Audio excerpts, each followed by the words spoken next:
In this video, we're going to talk about some hot topics related to carbon markets. And just for the record, we're recording this the last week of March 2025. Things are changing quickly in this area, and so we're going to do our best to keep this updated if things change, but we do want you to understand this is this case as things stand at the end of March 2025. So, Jordan, I don't think there's anybody better than you to talk about hot topics in carbon. You've been at producer meetings all over the country. Tell us what some of the big issues are you're seeing. You know, some of the big issues or things that we're seeing is this, we'll call the evolution over time of companies switching from buying carbon credits in this carbon offset space to basically buying or purchasing raw goods inside their supply chain that have a lower greenhouse gas footprint. Call it carbon insetting. We have a video if you want to learn more about that, and a fact sheet where we talk about the difference between carbon insets and carbon offsets. So that's really a big change that we've seen going from late last year of 2024 into 2025. And that's for various reasons. You know, these companies are starting to switch mainly because of legal concerns, right? And so best of all the cases that are out there. And so give us a quick update on those. Yeah, absolutely. We are seeing a number of kind of carbon related, we call them greenwashing lawsuits, right? They're related to the claims that these companies are making about their carbon footprint. I'm going to just use a couple of examples. One of the first cases that we saw that was really in the news quite a bit was a case involving Delta Airlines. It's a federal lawsuit filed out in California, and essentially Delta made the claim that they were going to be the country's first carbon neutral airline. And there was a consumer who purchased her tickets on Delta, claims that she paid more for them because that carbon neutrality claim was important to her. And so then she, I guess, looked into things and figured out that she thought that she was misled by Delta Airlines and the claims that they were making. And so she's filed a class action lawsuit. Again, this is filed in California federal court, challenging these claims that Delta made. And there's a number of different claims that are challenged in that lawsuit. A couple things that are just, I think, that are important to point out. You know, one of them is she says there's no official way to measure any of this.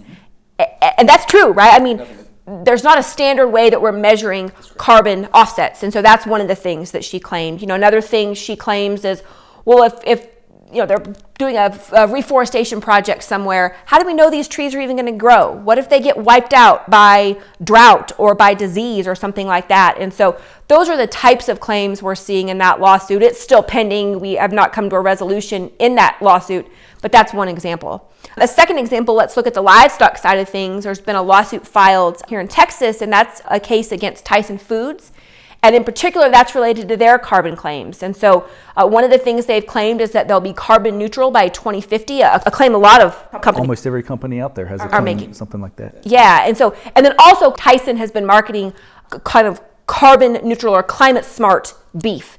And there's been a lawsuit filed by the Environmental Working Group claiming that those claims are misleading. And here just in the last couple of weeks, there was actually a motion to dismiss filed in that case by Tyson. And that motion was denied by the court. And so what that means is that that case will go forward. The court found not that we don't know who will be successful, but there was at least enough evidence in those claims for that case to proceed forward through discovery and motions. So I think really something important to be aware of. Like you say, if we start to see plaintiffs have success challenging these carbon neutral by 2050 claims, we could, I think, see it kind of just a cascading effect of those types of lawsuits around the country. One of my biggest concerns is that when all of these companies have these claims of being greenhouse gas neutral at some date in the future, what's going to happen if they don't meet those goals? Right. What is going to happen? And right. I think that's when you'll see a lot more lawsuits coming to fruition. Well, and I think the point you make is an interesting one, that we're seeing the effect of these lawsuits potentially in what's happening kind of in the economic side of the market with that shift from offsets to insets.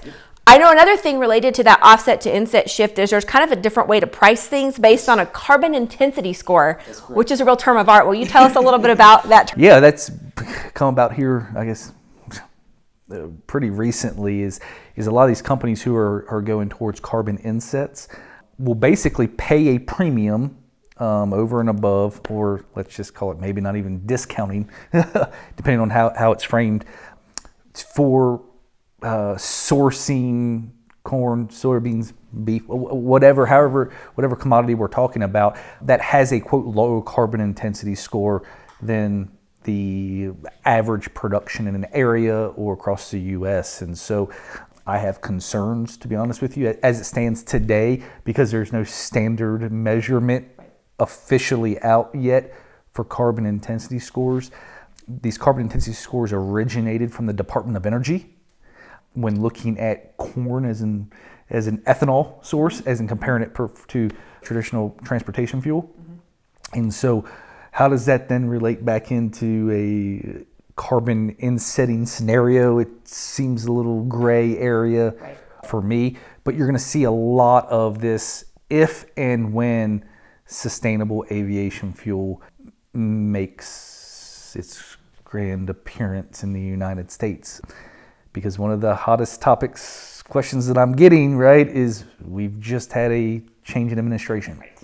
And does this affect carbon markets? And what's my typical answer for that has been, the previous administration really wasn't even involved in carbon markets to begin with. They were just letting things play out.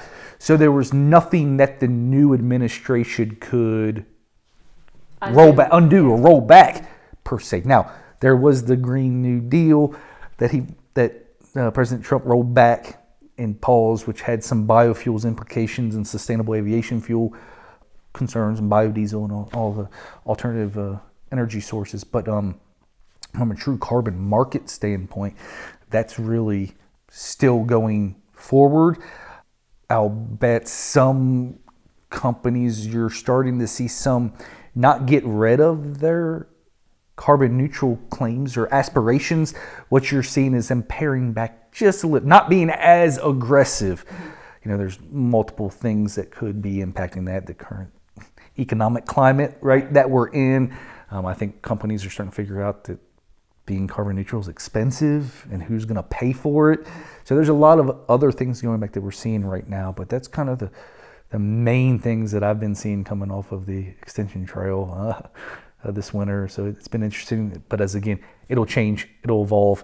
It's changed almost every quarter since we've been looking at it for the past 5 years. So what's anticipated, it's going to change. That's the only answer the only guaranteed answer is things will change from this time moving forward.